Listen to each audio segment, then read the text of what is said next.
Good evening from the Channel's newsroom here in London.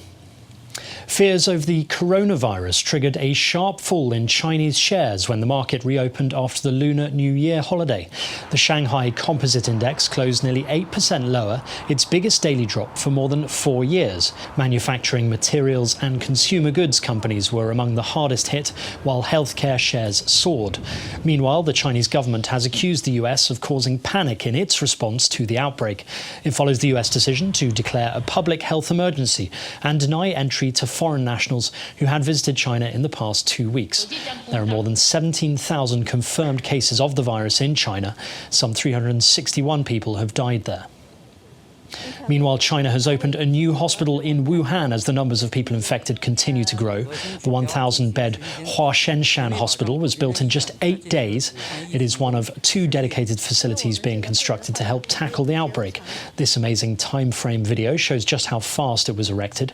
A second hospital at Leishenshan is due to be finished on Wednesday. Over in Hong Kong, hundreds of hospital workers have gone on strike, demanding the border with mainland China be completely closed to reduce the risk of the coronavirus spreading. Hong Kong's leader announced the closure of 4 more border crossings with mainland China, leaving just 3 checkpoints open, but stopped short of demands for the entire border to be closed to curb the spread of the virus. A man shot dead by police after he stabbed people in South London had been released from prison in January. 20-year-old Sudesh Aman was released around a week ago after serving half of his sentence of 3 years and 4 months for terror offences.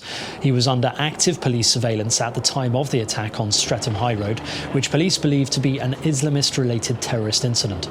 3 people were injured, but none are in a life-threatening condition.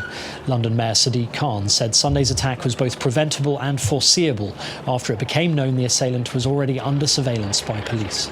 Both these attacks, the one in November and the one yesterday, were preventable and foreseeable. I've been concerned for some time, and I've made my views clear in relation to changes in law made by the government, which mean that judges haven't got the tools they used to have to keep people in prison longer who are still a danger to the public. 4 Turkish soldiers have been killed and 9 wounded in shelling by Syrian government forces in Syria's northwestern Idlib province. Turkey dispatched a military convoy on Monday to reinforce its observation points in Idlib as a result of the attack. Up to 35 Syrian soldiers were killed in retaliatory fire, although the Syrian Observatory for Human Rights put the number at just 6 people. Somalia has declared a national emergency as large swarms of locusts spread across East Africa. The country's Ministry of Agriculture said the insects, which consume large amounts of vegetation, posed a major threat to Somalia's fragile food security situation. There are fears that the situation may not be brought under control before the harvest begins in April. The UN says the swarms are the largest in Somalia and Ethiopia in 25 years and are threatening other East African countries. For now, Kenya, Somalia and Ethiopia have been the main countries that have been infested by desert locusts in billions. But then there are also other countries at risk, especially South Sudan, Uganda, Eritrea, which is also infested so far. The US has invited the head of Sudan's governing body to Washington, the first such visit in more than 3 decades. Sudan said Lieutenant General Abdel Fattah al-Burhan would go to the US soon to discuss ways of developing bilateral ties. He has been the head of Sudan's Sovereign Council since August under a transitional power-sharing deal. Relations between the US and Sudan have improved since former President Omar al-Bashir was toppled last year.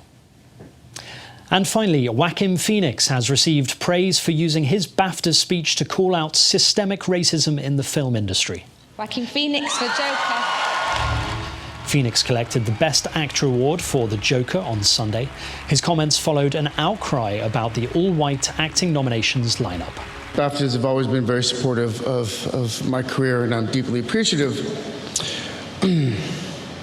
But I have to say that I also feel conflicted, because so many of my fellow actors that are deserving don't have that same privilege. I think that we send a very clear message to people of color that you're not welcome here.